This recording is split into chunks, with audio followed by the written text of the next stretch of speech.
Hi, this is Shadi. Today's subject is very serious. Talking about competition and little details is always fun, but martial arts in the past, even till this day, are always about life and death in many situations, unfortunately. And today's story is very tragic and it did not need to happen if it was for good grappling. So, I saw this post on Tom DeBlas's Instagram, and it's a perfect example of how someone's poor grappling made the situation far worse. So I'm sure many of you have seen it. I'm not gonna show the part where the gruesome part, I should say, because I don't want to get my channel nuked. But if you want to see it, please go check out his Instagram page, and I'm gonna be looking at the footage, but of course, feel free to check out the links below. So here you see he has like the best position given to him as an officer on a golden platter.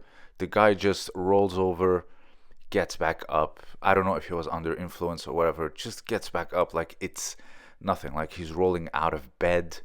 And he goes and picks up a hatchet, which makes things far worse. And now, of course, they have to use lethal force.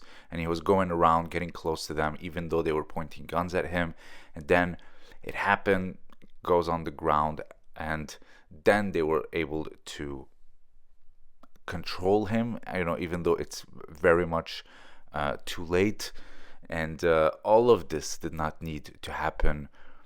It was a very gruesome thing to witness. And again, knowing that he started from this position and did not even have the basic knowledge to maintain it was very, very disappointing. And this is what led to, I don't know if the man is dead or anything. So but getting shot is, I'm sure it's not fun.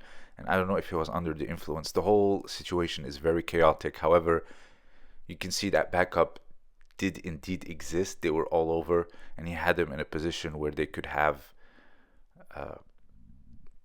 pinned him and restrained him, arrested him without anyone getting hurt. He had his wrist, he was on top of him. He had literally the best position possible. And here you can see all the variations of said pin. In Japanese is tate shiho gatame. And there's just so many ways of doing it, controlling it, maintaining it.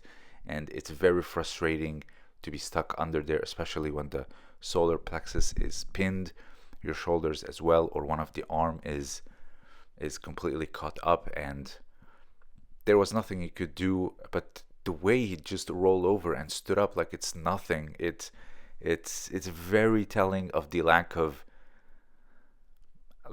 capability and lack of training. And then the guy picks up a hatchet, and then now you're just forced to use lethal force. And the whole thing again could have been avoided because he couldn't maintain a pin that blue belts and Judo first degree black belts can easily maintain, or switch from position to position if the guys decided to roll over.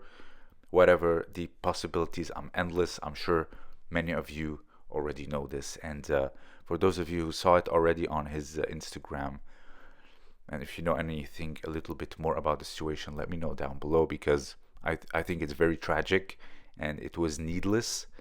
And the whole thing could have been avoided with just a little bit of restraint on the guy and preventing him from getting back up. It was very unfortunate. And this is what we mean by rectifying society, etc.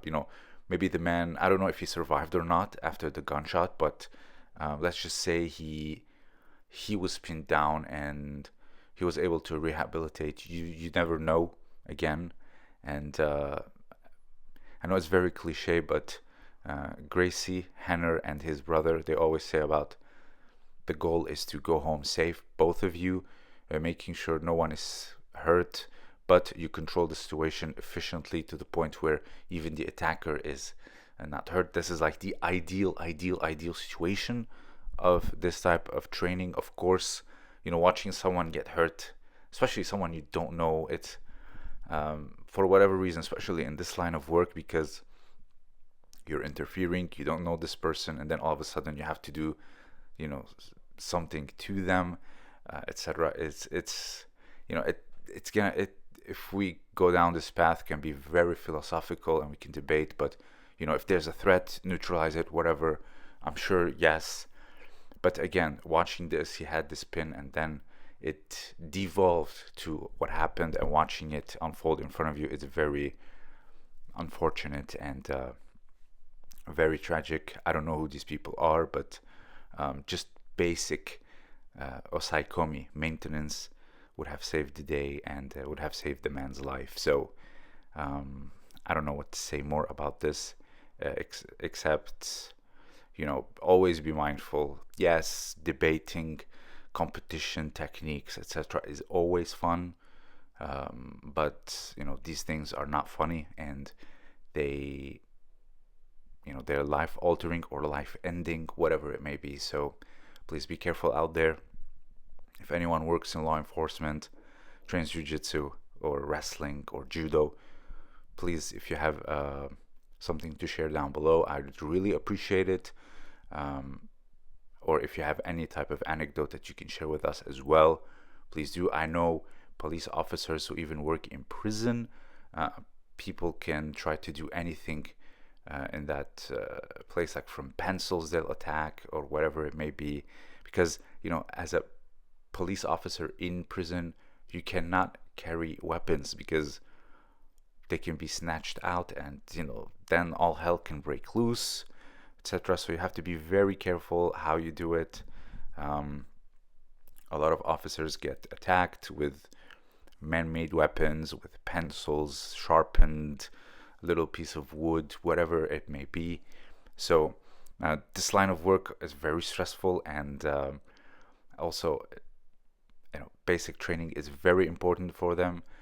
Also the psychological support, not to break down and to just go on a rampage because you're so scared for your life all the time. You're dealing with these very difficult situations. So the whole thing can be looked at from two places. You don't know the man with the hatchet, how he ended up here, or what could have been rehabilitated. Again, it's a very philosophical road that we can go down to, but for now, just watching this a few seconds, the whole thing could have been avoided with proper training. That's all I can say. So if you have anything to add, let me know down below.